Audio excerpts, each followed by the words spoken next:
ഓ നമോ ഭഗവതേ വാസുദേവായ. അത് ദ്വാദശോധ്യായ.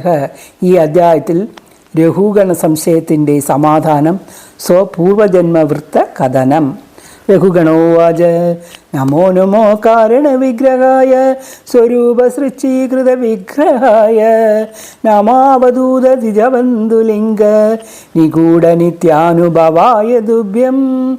ജ്വരാമയത്തസ്യ യദാഗരം സദ് നിദാഗരത്തസ്യ യദാഹിമാംബക കുദേഹമാനായി വിദഷ്ടദൃഷ്ടേഹി ബ്രഹ്മൻ ഭജസ്തേ അമൃതം ഔഷധം മേ. തസ്മാത് ഭവന്തം മമ സംശയാർത്ഥം പ്രക്ഷാമി പശ്ചാദനാ സുബോധം. അധ്യാത്മയോഗാഗ്രഥിതം തവോക്തം ആഖ്യാഹി കൗതുകലചേതസോ മേ. യഥാഗയോഗേശ്വര ദൃശ്യമാനം ക്രിയാബലം സദ്വ്യവഹാരമൂലം നഹി അഞ്ജസാ തത്വവിമർശനായ ഭവാനമുഷ്മിൻ ഭ്രമതേ മനോ മേ. ബ്രാഹ്മണോവാച അയം ജനോ നാമ ചലൻ പൃഥിവ്യാം യാ പ്രാതിവ കസ്യ ഹേതുഃ തസ്യാഭി ചാംഹോരതി ഗുൽഫജങ്കാ ജാനൂരുമദ്യോര ശിരോധരാം സഹ. അംസേദിദാർവീശിഭികാചയസ്യാ സവീരരാജേതി അഭദേശ ആസ്തി യസ്മിൻ ഭവാൻ രൂഢ നിജാഭിമാനോ രാജസ്മി നിർദൂഷതി ദുർമദാന്തക.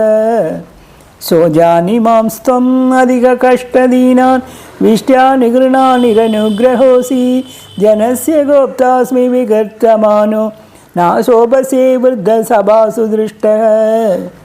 യഥാക്ഷിതാവേവ ചരാചരസ്യേ വിദാമനിഷ്ഠാം പ്രഭവം ച നിത്യം തന്നാമതോ അന്യാവ്യവഹാരമൂലം നിരൂപ്യതാം സത്ക്രിയാനുമേയം. ഏവം നിരുക്തം സിരിശബ്ദവൃത്തം അസന്നിധാനാ പരമാണവോ യേ അവിദ്യയാ മനസോ കൽപ്പിതാസ്തി യേഷാം സമൂഹേന കൃതോ വിശേഷഃ.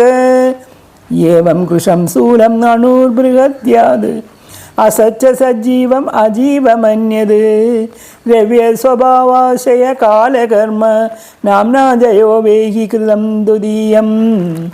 ജ്ഞാനം വിശുദ്ധം പരമാർത്ഥമേകം അനന്തരം ത്വ ബഹിബ്രഹ്മസത്യം പ്രത്യക് പ്രശാന്തം ഭഗവത് ശബ്ദസംജ്ഞം യദ്വാസുദേവം കവയോ വദന്തി. രഘുഗുണൈസ്തേരപസാനയാദീനാചേഞ്ചയ നിർവപണാം ഗൃഹാദ്വാ നാചന്തസാ നൈവ ജലാഗ്നിസൂര്യക വിനാ മഹത്പാദരജാഭിഷേകം. യത്രുത്തമശ്ലോകഗുണാനുവാദക പ്രസ്തൂയതേ ഗ്രാമ്യകലാവിഹാദക നിശ്രയമാണ അനുദിനം മുമുക്ഷോ മതിം സതീം യച്ഛതി വാസുദേവ. അഹം പുരാ ഭരതോ നാമ രാജാ വിമുക്തദൃഷ്ട ശ്രുതസംഗബന്ധഃ ആരാധനം ഭഗവത ഈഹമാനോ മൃഗോ ഭവം മൃഗസംഗാർഹതാർത്ഥഃ. സാമാ സ്മൃതി മൃഗദേഹാഭിവീര കൃഷ്ണാർച്ചനാ പ്രഭവോ ന ജഹാദി. അതോ അഹം ജനസംഗാത് അസംഗോ വിസംഗമാന അവിവൃതച്ചരാമി. തസ്മന്നാരാസംഗ സുസംഗജാതാ ജ്ഞാനാസിനേഹൈവ വിഘൃണമോഹഃ. ഹരിം തരികാ കഥനാസുധാ ശ്രുതാഭ്യാം ലബ്ധസ്മൃതിര്യാദി അതിപാരം മധ്വനഃ. ശ്രീഹരേ നമഃ. ഇതി ശ്രീമദ്ഭാഗവതേ മഹാപുരാണേ പഞ്ചമസ്കന്ധേ ബ്രാഹ്മണരഘുഗുണസംവാദേ ദ്വാദശോധ്യായഃ. ശ്രീഹരേ നമഃ. ഗോപികാ ജീവനസ്മരണം. ഗോവിന്ദ ഗോവിന്ദ. ജയ സദ്ഗുരുനാഥ് മഹാരാജ് കി ജയ്.